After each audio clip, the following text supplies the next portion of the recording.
आप सभी को स्वागत है UGC net JRF YouTube channel में। आज हम यहाँ पे एकत्रित हुए हैं मुंशी प्रेमचंद जी का जीवनी के ऊपर जो है चर्चा करने के लिए।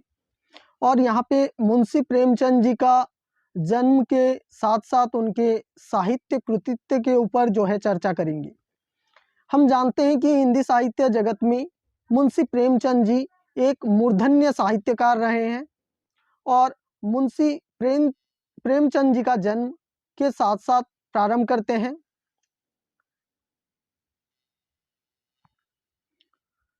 प्रेमचंद का जन्म 31 जुलाई सन 1880 को बनारस शहर से 4 मील दूर लम्ही गांव में हुआ था।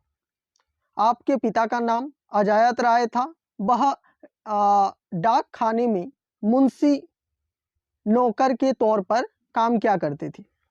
तो मुंशी प्रेमचंद जी का जन्म कब हुआ था? 31 जुलाई 1880 में हुआ था। और ये बनारस शहर में रहते थे। बनारस शहर से 4 मील दूर लम्ही गांव में रहते थे। उनका पिता का नाम था अजायत राय और वो एक मुंशी थे। उनकी शिक्षा के ऊपर जब हम बात करते हैं, अपनी गरीबी से लड़ते हुए प्रेमचंद ने अपनी पढ़ाई मैट्रिक तक पहुंचाई। जीवन के आरंभ में आप अपने गांव से दूर बनारस पढ़ने के लिए नंगे पांव जाया करते थे। इसी बीच पिता का देहांत हो गया। पढ़ने का शौक था, आगे चलकर वकील बनना चाहते थे। मुंशी प्रेमचंद जी का लक्ष्य क्या था कि आगे चलकर वो वकील बनना चाहते थे, मगर गरीबी ने तोड़ दिया। उनका सपना गरीबी ने तोड़ दिया और स्कूल आने जाने के झंझट से बचने के लिए एक वकील साहब के यहाँ ट्यूशन पकड़ लिया। मतलब मुंशी प्रेमचंद जी ट्यूशन पढ़ाया करते थे और उसी के घर एक कमरा लेकर रहने लगे। ट्यूशन का 5 रुपया मिलता था। 5 रुपये में से 3 रुपये घर वालों को और 2 रुपये से अपनी जिंदगी की गाड़ी को आगे बढ़ाते रहे। इस दो रुपये से क्या होता? महीना भर तंगी और अभाव का जीवन बिताते रहे। इन्हीं जीवन की प्रतिकूल परिस्थिति में मैट्रिक पास कर गए और इसी तरह से मुंशी प्रेमचंद जी का साहित्यिक जीवन प्रारंभ होता है। प्रेमचंद ने अपने कथा साहित्य में ऐसे अनेक विषयों को प्रस्तुत किया है जिनके संबंध में आप जनता से दिखता है, जिनका संबंध आम जनता से दिखता है। आपको लेखन में प्रगतिशील चिंतन व्यापक रूप से पाया जाता है। कुछ विषयों का संक्षिप्त विवरण: सामाजिक, प्रेमचंद और मानवता, सामाजिकता, प्रेमचंद और मानवतावाद, बाल विवाह, विधवा विवाह, नारी राजनीतिक चेतना, नारी शिक्षा, पुरुष और नारी समानता के ऊपर भी आपने बहुत कुछ किया। सामाजिकता के ऊपर हम अगर देखें और प्रेमचंद की मानववाद के ऊपर हम जब चर्चा करें तो गोदान उपन्यास खरा उतरता है। बाल विवाह और विधवा विवाह के ऊपर भी उन्होंने बहुत ही मार्मिक ढंग से चित्रण किया है।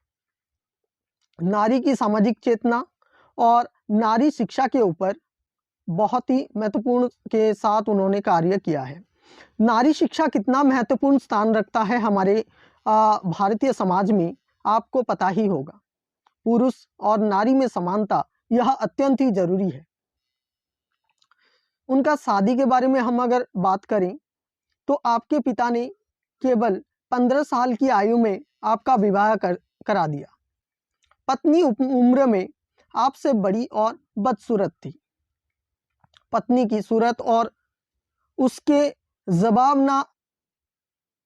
ने आपके जले पर नमक का काम किया। आप स्वयं लेखक थे। उम्र में वह मुझसे ज्यादा थी। कि आप स्वयं लिखते थे, सॉरी यहाँ पे लिखा गया है कि आप स्वयं लिखते थे कि उम्र में वह मुझसे ज्यादा थी। जब मैंने उसकी सूरत देखी तो मेरा खून सूख गया।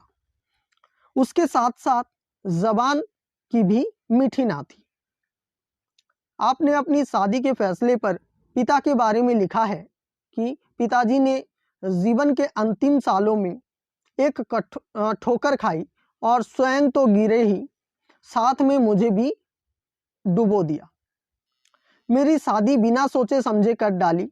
हालांकि आपके पिताजी को भी बाद में इसका एहसास हुआ और काफी अफसोस भी हुआ। उनका मृत्यु कब हुआ था?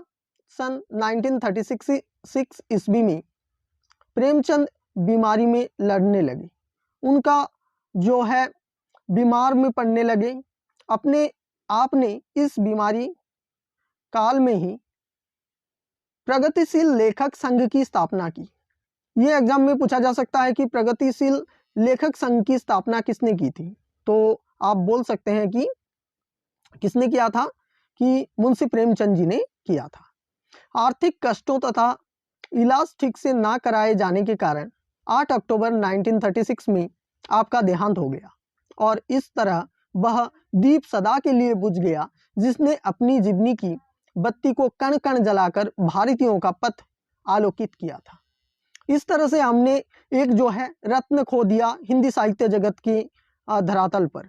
तो हमको बहुत ही अफसोस है, इतने कम उम्र में इतने सारे साहित्यिक रचनाएं, इतने बड़ी बड़ी उपन्यास लिख करके हमको प्रदान किया है। हम उसको पढ़ करके बहुत ही गौरव महसूस करना जरूरी है।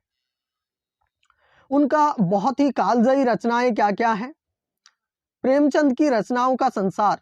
उपन्यास के अंदर हम बात करें तो कौन सा है? वरदान, प्रतिमा, सेवा सदन, प्रेमाश्रम, निर्मला, रंगभूमि, कायाकल्प, गबन, कर्मभूमि, गोदान, मनोरमा, मंगलसूत्र जो कि अपूर्ण उपन्यास है। इस तरह से प्रेमचंद के जीवन का जो अंतिम क्षण था उस समय मंगलसूत्र उपन्यास उन्होंने रचना कर रहे थे। उसके बाद उनका जो है देहांत हो जाता है। तो हमने देखा कि किस तरह से मुंशी प्रेमचंद जी अपने जीवन से लड़ते रहे और हिंदी साहित्य जगत के लिए कितना कुछ करके गए।